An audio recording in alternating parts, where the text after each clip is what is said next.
নমস্কার বন্ধুরা, সবাইকে এমবি কুকিং চ্যানেল থেকে স্বাগত। আজকে আরেকটি নতুন রেসিপি নিয়ে হাজির হলাম। হেলাঞ্চা শাক।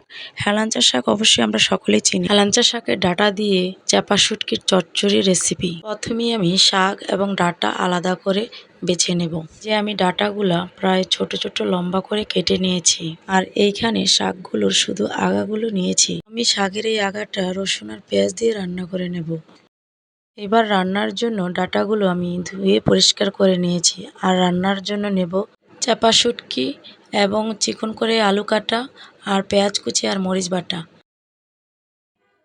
এইবার রান্নার জন্য কড়াই গরম করে তেল দিয়ে দিব। তেলটা গরম হয়ে আসলে পেঁয়াজ কুচি এবং রসুন কুচি দিয়ে কিছুক্ষণ ভেজে নেব। তারপর কিছুক্ষণ পরেই দিয়ে দিব আলু আর পেঁয়াজ একসাথেই লাল লাল করে ভেজে নেব। আপনারাও অবশ্যই হেলাঞ্চা শাকের ডাঁটাটা না পেলে এভাবে রান্না করে দেখবেন, অবশ্যই ভালো লাগবে।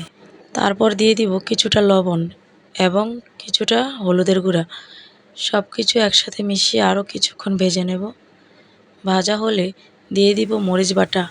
প্রায় এখানে 2 চামচের মতো মরিচ বাটা আছে, আপনারা ঝাল অনুযায়ী বাড়িয়ে কমে দিতে পারেন। তারপর দিয়ে দিব হাফ চামচ হলুদের গুঁড়া এবং 1 চামচ মরিচের গুঁড়া, ধনিয়া গুঁড়া হাফ চামচ এবং জিরা গুঁড়া হাফ চামচ। তারপর মশলাটা কষানোর জন্য দিয়ে দিব কিছুটা পানিটা দিয়ে মশলাগুলো কিছুক্ষণ কষিয়ে নেব।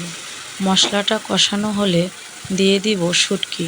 চাপা শুটকি আমি এখানে প্রায় 3টা নিয়েছি, আপনাদের ইচ্ছে মতো নিতে পারেন।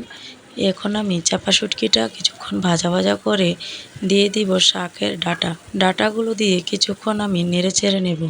আপনারা চাইলে হেলাঞ্চা শাকের ডাঁটাটা চিংড়ি মাছ বা ইলিশ মাছের মাথা দিয়েও রান্না করতে পারেন।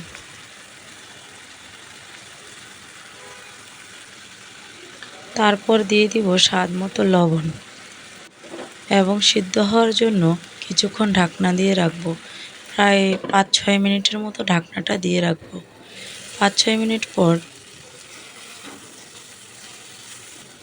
শাকের ডাঁটাটা এবং মশলাটা যখন ঠিক মিলে আসবে তখন দিয়ে দিব পানি। অল্প করেই দিব পানিটা। চচ্চড়িতে পানিটা অল্প করেই ব্যবহার করা হয়। তারপর দিয়ে দিব সামান্য চিনি, প্রায় হাফ চামচের মতো চিনি দিয়ে দিয়েছি। তারপর নেড়ে চেড়ে নামিয়ে নেব। এই তো রেডি আমাদের হেলাঞ্চা শাকের ডাঁটার তরকারি বা চচ্চড়ি। আমার এই রেসিপিটি ভালো লাগলে অবশ্যই লাইক, কমেন্ট এবং একটি সাবস্ক্রাইব করে আমার পাশে থাকার অনুরোধ রইল। সবাইকে অনেক ধন্যবাদ ভিডিওটি শেষ পর্যন্ত দেখার জন্য। রেডি আমাদের হেলাঞ্চা শাকের ডাঁটার চচ্চড়ি। এবার গরম গরম পরিবেশন করুন ভাতের সাথে। পেট ভরে খান ভাত তৃপ্তি করে। সবাইকে অনেক অনেক ধন্যবাদ। আজকের মতো এখানেই বিদায় নিলাম। সবাই ভালো থাকবেন, সুস্থ থাকবেন।